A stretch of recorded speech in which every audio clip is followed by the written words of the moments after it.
The candles in the Aldenmuir ballroom had been burning for 2 hours. When the Duke of Aldenmuir walked to the center of the room, unfolded a single sheet of paper, and began to read aloud, every conversation stopped. Lady Osborne's fan ceased its measured movement. Helena Croft's gloved hand tightened on her champagne glass. The musicians at the far end of the room lowered their bows without being asked, the last note of a country reel dissolving into the gilded air. 140 guests turned their faces toward him because the Duke of Aldenmuir did not read letters at his own winter ball. He did not read letters anywhere as a rule. He corresponded through intermediaries, received reports through intermediaries, and navigated the full apparatus of his estate and his obligations at the careful remove of a man who had learned that his own voice, in print or in speech, was a blunt instrument that damaged rather than conveyed. He had been told this about himself. He had believed it for 3 years. The paper in his hand was a single page, written in a small, careful hand, and signed at the bottom with a name that no one in that room had heard him speak before. He read, and the room held its breath. But to understand what he read, and why it undid every carefully maintained arrangement in that ballroom, one must go back 8 months to a solicitor's office on a gray November morning, and a young woman who needed £40 a year badly enough to take a position that no one with better options would have accepted.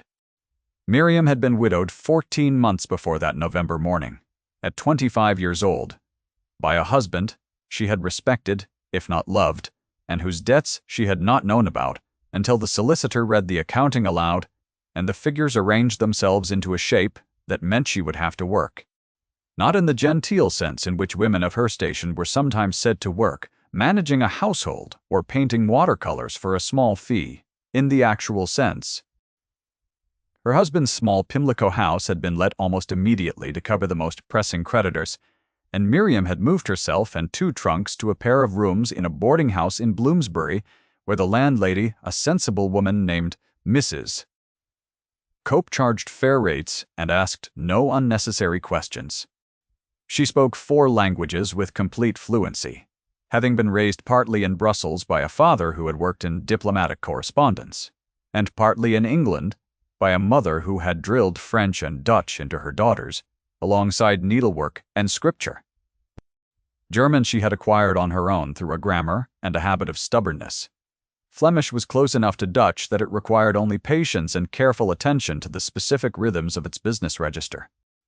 These were not skills that the marriage market had ever valued, because a woman who could read Flemish trade contracts was not in any drawing room in Mayfair more marriageable on that account. They were, however, precisely the skills that a Duke of Aldenmuir needed in November of that year, when his Flemish cloth suppliers had begun sending correspondence that his previous translator, Mr. R. Haddon, had declined to continue rendering after a dispute about payment. The position had been advertised through a solicitor named Fenwick, who managed a number of the Duke's London affairs, and who received Miriam in his Chancery Lane office, with the particular wariness of a man who had expected someone older, and had been presented instead with a 26-year-old widow in a plain grey pelisse.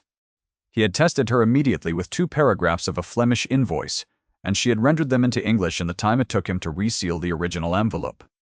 He had given her the position at £40 per year, which was less than Haddon had been paid, and which she accepted without negotiation, because £40 was the difference between Mrs.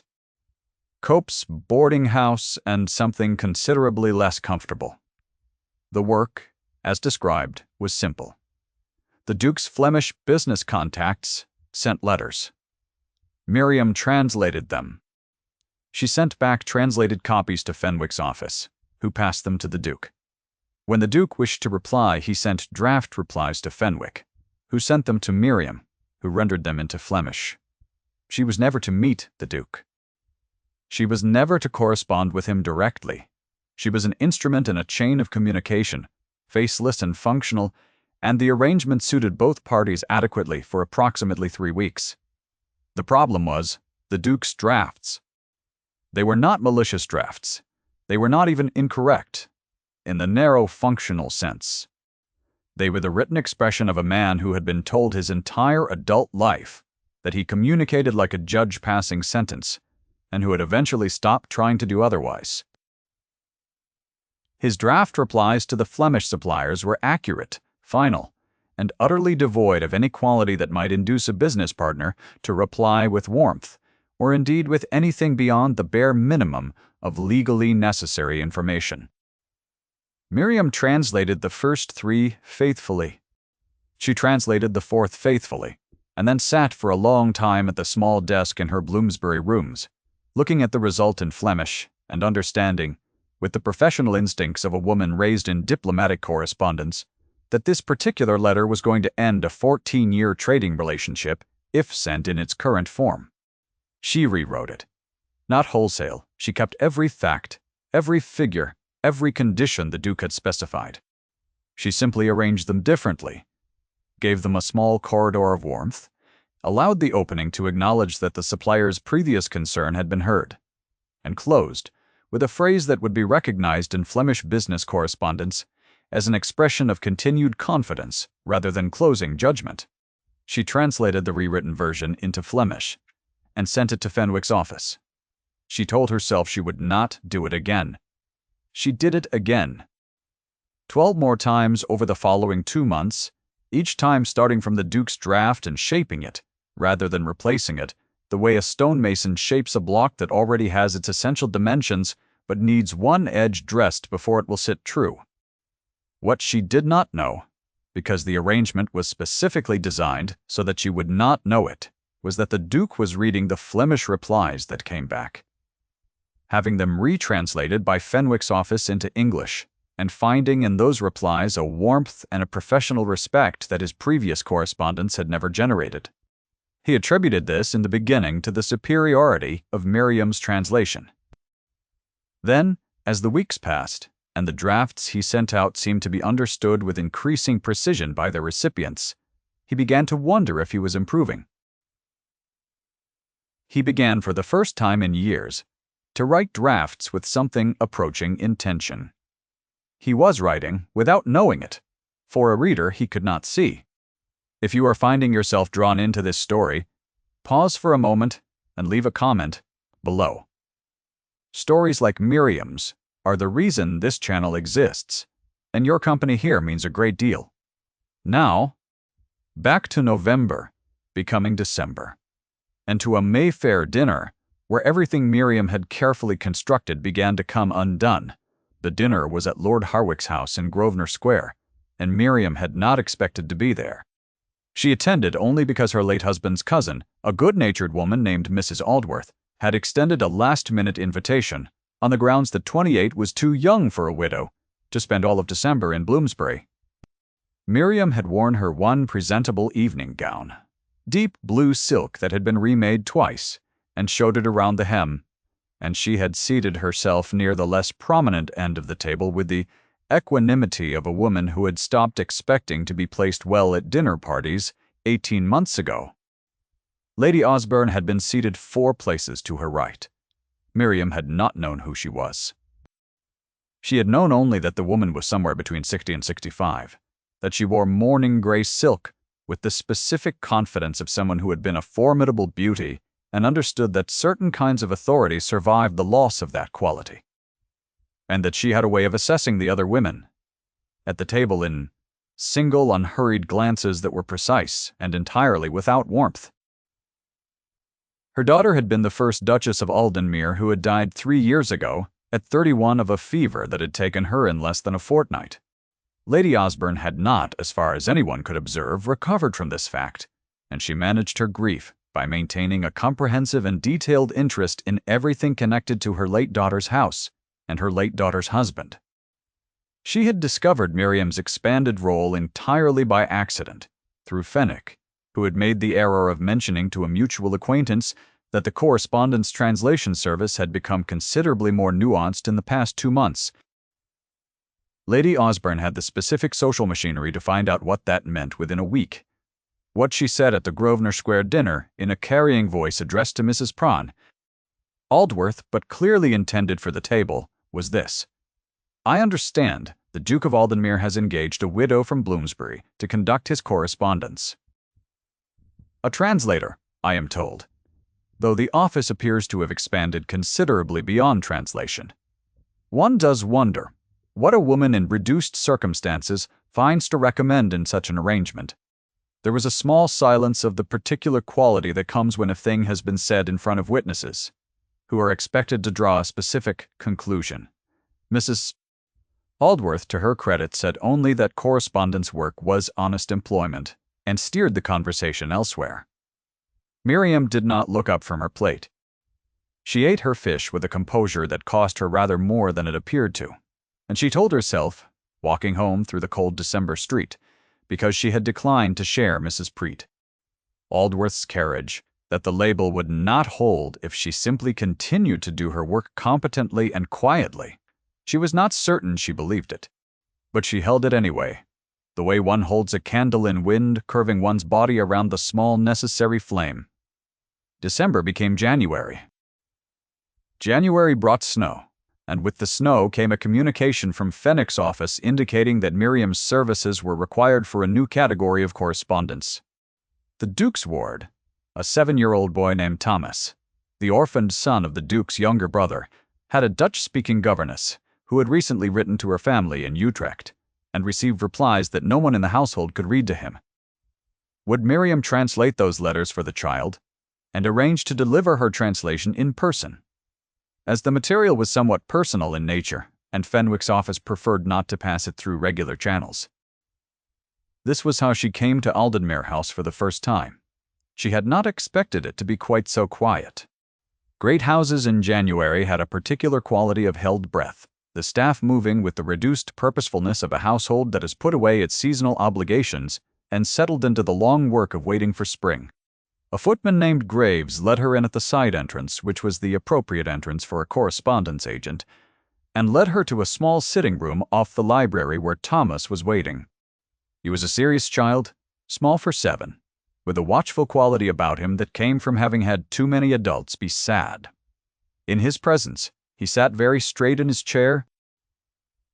When Miriam unfolded the letter from his governess's mother in Utrecht and began to read it aloud, translating in a measured voice that tried to carry the original's warmth, something in his posture gradually released. The letter was ordinary, full of small domestic facts, a cat, a neighbor's new baby, the quality of the winter ice on the canal. These were exactly the right things.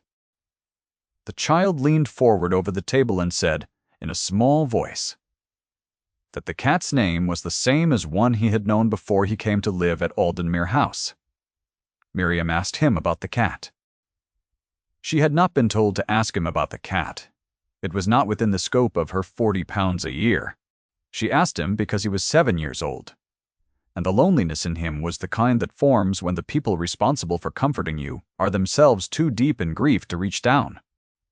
She asked, and he told her, and she listened with her full attention, and by the end of the afternoon, she had promised to write a letter in Dutch to Utrecht on his behalf, which she would send with the next outgoing correspondence, and which he could sign himself.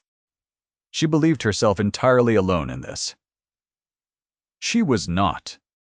The Duke had come to the library to retrieve a document, moving quietly through the house, as was his habit, and had stopped in the half-open doorway of the sitting room without any intention of staying.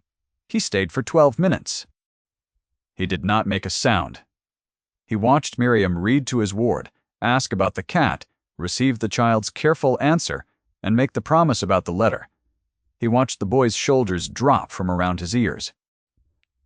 He watched the widow from Bloomsbury in the plain blue dress give his ward something that he in 3 years of guardianship had not managed to give him, not because he did not feel it, but because the feeling and the expression of it had always been separated in him by a distance he could not close.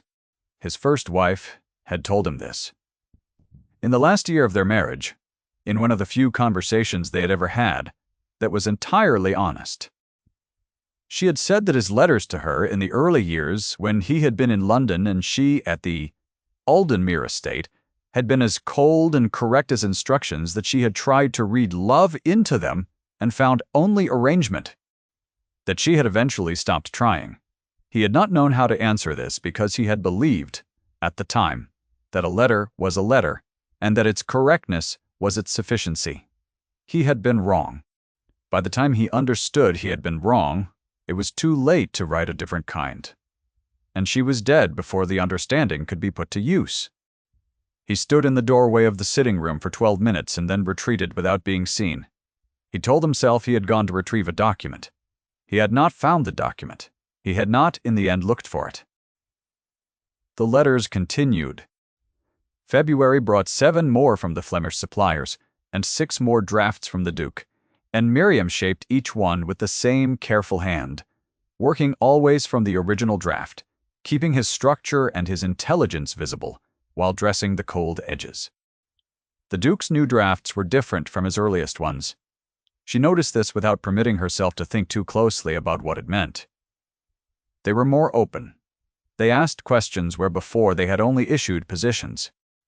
They allowed occasionally a small admission of uncertainty, the kind of uncertainty that a business correspondent recognizes as honesty rather than weakness. She shaped these drafts very little. There was less to do with each successive one. She was falling in love with a voice she was building in collaboration with its owner, and she did not let herself name this because naming it would require her to acknowledge what she was doing, and what she was doing, looked at directly, was a form of deception that would cost her the position if discovered. She told herself she was a translator. She told herself she was doing her job. Lady Osborne came to Aldenmere House in March with Helena Croft. Helena was 22, the daughter of a northern baronet, and she was everything the season had trained her to be, beautiful in the precise manner that drawing rooms preferred, with the additional quality of complete social confidence that comes from being positioned from birth as the correct answer. Lady Osborne had been arranging this visit for 6 weeks. Helena's arrival in the Duke's drawing room, her quiet conversation about the Flemish business contacts she had heard he maintained, her expressed interest in the spring correspondence program at the Society for Arts, all of it was as carefully translated as any letter Miriam had ever rendered. The Duke received Helena with his customary courtesy, and none of his attention. This was observed by Lady Osborne, with the specific displeasure of a woman whose excellent plan is not performing as designed. She had been watching the Duke's correspondence with increasing unease since January. The letters that reached the Flemish suppliers, copies of which came to her through a contact in Fenwick's office, had changed in character, in a way she could not attribute to any development she had authorized. They sounded, she told herself in the privacy of her own drawing room, like a man who had developed feelings. This was not, under the present circumstances, an acceptable development. She summoned Fenwick directly in April and required him to account for the widow from Bloomsbury. Fenwick was a careful man. He told the truth in the smallest possible denominations. He confirmed that the translation service had expanded somewhat beyond its original brief. He confirmed that Miriam had been shaping the Duke's drafts as well as rendering them. He confirmed that this had not been formally authorized. He did not volunteer what the results had been, because Lady Osborne did not ask about results. She asked about the impropriety. And the impropriety was everything she required. She came to Miriam's rooms in Bloomsbury the following day with her card and 2 footmen, which was the specific quantity of social weight required to make a call feel like a verdict. She sat in Miriam's small parlor with its 2 decent chairs and its single window onto the gray street, and she looked at the room in the way one looks at evidence, and she said that the Duke would be informed of what his correspondence agent had been doing with his private drafts, and that Miriam should consider what explanation she intended to offer when that conversation occurred. Miriam looked at her without flinching, and said that she had done her work as well as she knew how to do it, and that she would offer that explanation directly and without embellishment if the Duke wished to have it. Lady Osborne had expected protests or apologies or the particular anxious deference of a woman in reduced circumstances confronted with a social superior. She received none of these things. She left with her 2 footmen and the specific displeasure of someone whose weapon has turned in her hand.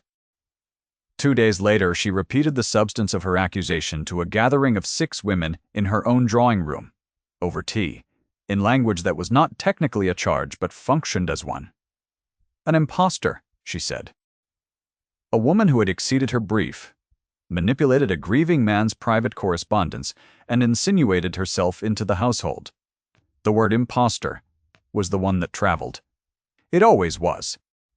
By the first week of May, Miriam had heard it from 3 separate sources, in 3 separate rooms, attributed to 3 separate mouths.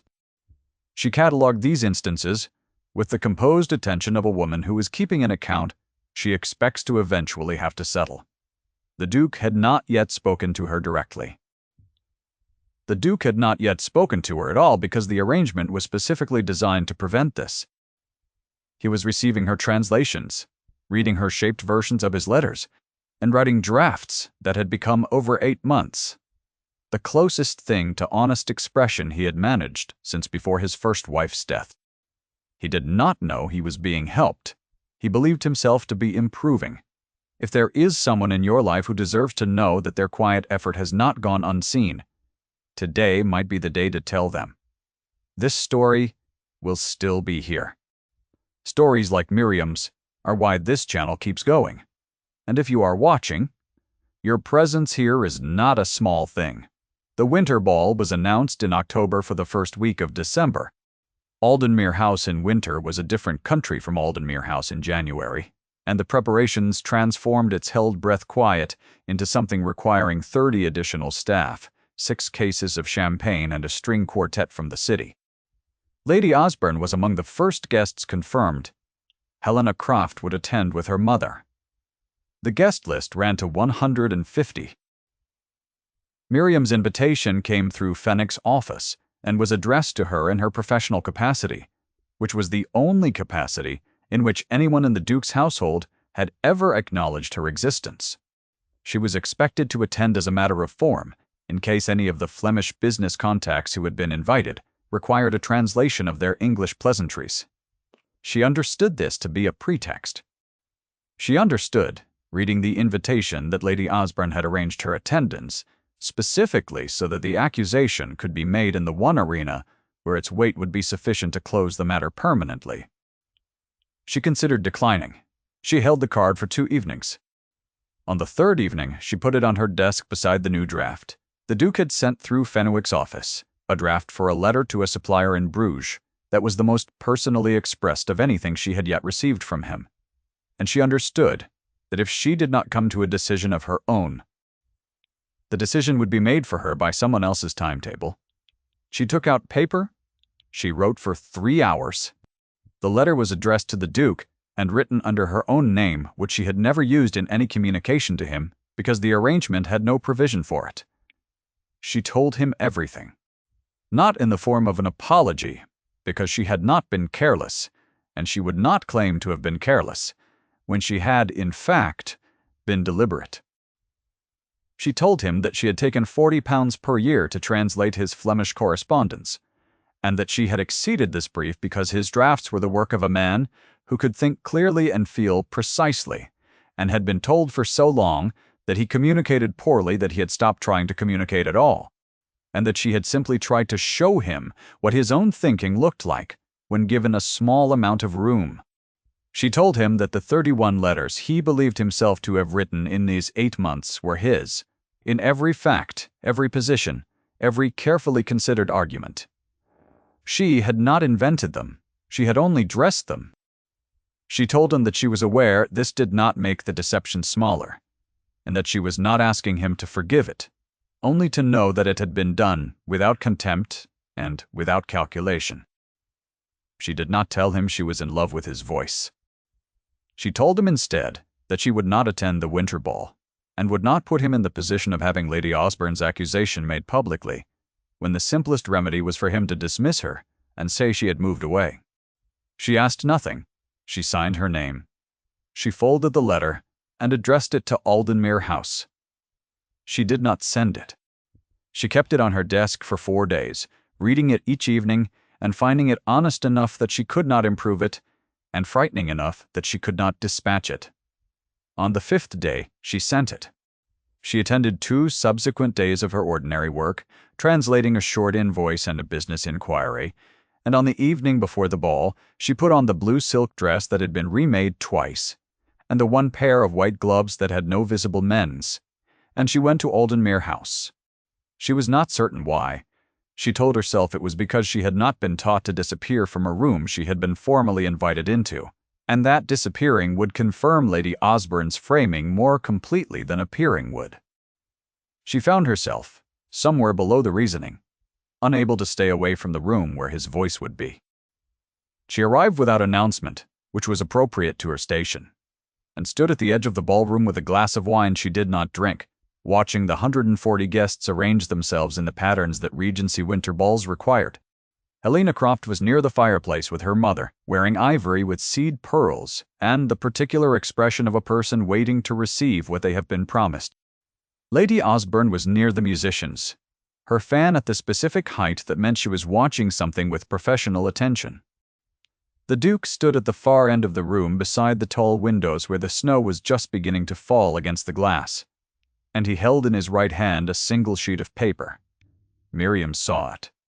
She understood what it was before she could think it through, because her own hand had written it, and she knew the weight of it in the air even across a ballroom. He looked up. He found her without searching, as though her position in the room was a fact he had already established. There was something in his face that was not quite the expression she had expected, not cold judgment, not the formal public distance she had been preparing herself for. There was something else.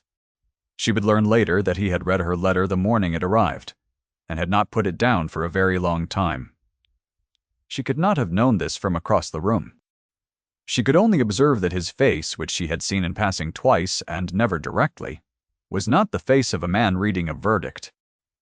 He crossed the room in the way that a man of his rank crosses a room when he has decided to cross it, which is to say that the crowd did not impede him because the crowd recognized before he reached it that this was not the ordinary navigation of a ballroom.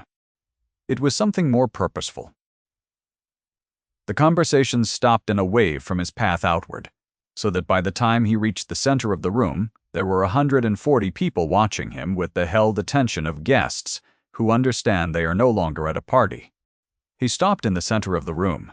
He unfolded the letter. He said in the level carrying voice that required no elevation because it had always been exactly sufficient for the space it occupied, "I received this letter 4 days ago. I would like to read a portion of it, with the author's permission, if the author will indicate whether she consents." He looked at Miriam. She was not certain her hands were steady. She was not certain of very much at that moment, except that his question was a real question, and that he was waiting for her answer in front of every person in the room who had heard the word impostor and drawn their conclusions. She said clearly enough to be heard, "You have my permission, Your Grace." He read. He read the center portion of the letter, the passage in which she had described what she believed she had been doing and why. And he read it in a voice that gave the words their full weight without theatrical emphasis, which was how she had written them and which was, she understood, his own natural register meeting hers. The room was entirely silent. She could hear the fire in the great hearth at the room's south end. She could hear the snow against the windows. When he stopped reading, he folded the letter once carefully and held it at his side. Then he said to the assembled room, but with his eyes on her, "Miss Hartley has been employed for 8 months as my correspondence agent. In that capacity, she has translated 31 letters from my Flemish business contacts and shaped the same number of replies. The replies are mine in every particular of fact and argument. They are better than what I would have sent without her care, and I am not prepared to pretend otherwise. There's no deception in that which diminishes either party." Lady Osborne had taken one step forward from her position near the musicians. She stopped. The step would not serve her now, and she was precise enough to know it. Something shifted in her face. Not collapse, not humiliation, but the specific recognition of a woman who has organized her campaign around a verdict that has been removed. She closed her fan. She remained where she was. Helena, near the fireplace, looked from the Duke to Miriam with the clear-eyed assessment of a young woman who was genuinely intelligent, and has just understood that she has been positioned for something the Duke had no part in arranging. She took a breath. She turned to speak quietly to her mother, and her expression held no malice, only the settled dignity of a person who has been placed at a disadvantage, through no fault of her own. The Duke took the remaining distance between himself and Miriam in 3 further steps. He said, in a voice that was not quite private, because nothing in that room was private, but was quiet enough that the nearest guests strained to hear it, "You have written 31 letters on my behalf. You told me in your own letter that the 31st was the last. I would like to know whether you mean that to be binding." Miriam looked at him. She was 26 years old, and had been widowed and reduced and labeled with a word that traveled well, and she had spent 8 months in love with a voice that she had been told was her own professional output, and she was standing in the center of the Aldenmere ballroom in a remade dress with 1 pair of mended gloves, and the Duke of Aldenmere was asking her in front of his entire winter guest list whether she intended to stop. She said, "I wrote it believing the position was finished. I had not accounted for the possibility that the position might change in character." He said it would need to change considerably. He offered her his hand, not his arm, which would have been social courtesy. His hand, which was something else entirely, the kind of gesture that a room full of Regency social intelligence reads in one collective intake of breath. She placed her hand in his. The fire in the south hearth crackled. The snow continued against the windows. The string quartet, with the professional instincts of musicians who understand their function, drew their bows and began again, very softly, a piece that required no particular attention to enjoy. Lady Osborne stood by the musicians for another moment, and then moved, with the measured composure of a woman who will not be seen to retreat, to the chair nearest the window. She sat down. She opened her fan and looked at the snow. The loss was real, and she felt it, but the man who had produced it was not cruel, and the woman he had chosen was not what she had called her. She held this quietly, the way one holds an accounting that has come out differently than expected, but is, on reflection, not entirely wrong. Fenwick, who had arrived at the ball in his professional capacity, and was standing near the entrance, made a note in the small book he kept in his coat pocket, confirming to himself that the correspondence arrangement would require new terms. He was a careful man. He did not fuss about the manner in which things resolved, only about whether they were properly recorded. What followed was not the matter of an evening. These things are not, whatever the season's hopes require them to be. There were conversations that had to be had, legal arrangements to be made. A ward of 7 years who needed to be prepared for a change in the household's composition, and who received this information with a seriousness that suggested he had already, in some quiet part of him, been hoping for it. There was a second meeting with Fenwick, in which the terms of Miriam's former position were formally closed at £40, and a new arrangement of an entirely different kind was discussed in its place. There was a letter from Lady Osborne, which arrived 3 weeks after the ball, written in the careful, formal language of a woman who is not apologizing, but is acknowledging that certain of her assumptions had been, in retrospect, insufficiently founded. Miriam replied with equal care and considerably more warmth than the letter had invited, which was her nature, and which Lady Osborne, it would turn out, received with more gratitude than she was able to express in the reply she sent back. By spring, Miriam had moved into Aldenmere House in a capacity that required her to be introduced at dinner as its mistress, which she managed with the composure of a woman who has lived in 2 rooms in Bloomsbury and finds most other arrangements manageable by comparison. Thomas had received 3 letters from Utrecht and dictated 2 replies, and his governess had observed to Miriam in the careful Dutch, that was their private language within the household, that the child had begun to sleep through the night. There was an evening, sometime in that first spring, when Miriam sat at the writing desk in the room that had become her own, the one with the wide window onto the garden where the snow had long since melted, and the first green was showing in the beds. The Duke was reading nearby in the chair he had moved, without announcement, from the adjacent sitting room to this one, a migration that had been accomplished over several weeks in small increments, that neither of them had formally acknowledged. The fire was low. Thomas had been asleep for 2 hours. On the desk, in a small frame that the Duke had made himself because he was not a man who asked others to do things he could do with his own hands, was a single sheet of paper. It was not the letter she had sent him before the ball. That letter she had asked to keep, and he had given it to her, and it lived in a box in the wardrobe with the other small objects she valued. The framed sheet was the 31st letter, the one he had drafted the day before the ball, the one she had never shaped because she had not sent it on. It was his draft, in his hand, unimproved and complete. And when she had seen it framed on her desk, she had understood, without him saying so, what he had meant by the act. That the 31st letter had been good enough without her. That he had known it was good enough. That he was trying to show her he believed in the voice he had found, the voice they had found together, without her having to dress it any further. She looked at the letter in its frame and at the garden going slowly green outside the window. He looked up from his book and said nothing, which was, she had come to understand his most precise form of communication. She looked back at him and let the quiet hold them both, the fire settling in the grate, the last light leaving the garden, Thomas asleep down the hall with his Dutch letters in a neat bundle on his nightstand, and the 31st letter in its frame on her desk, standing as it would stand for as long as she kept it, as the proof of a voice that had learned through 30 letters of careful practice that it was enough. If Miriam's story stayed with you, leave a comment below with your favorite moment.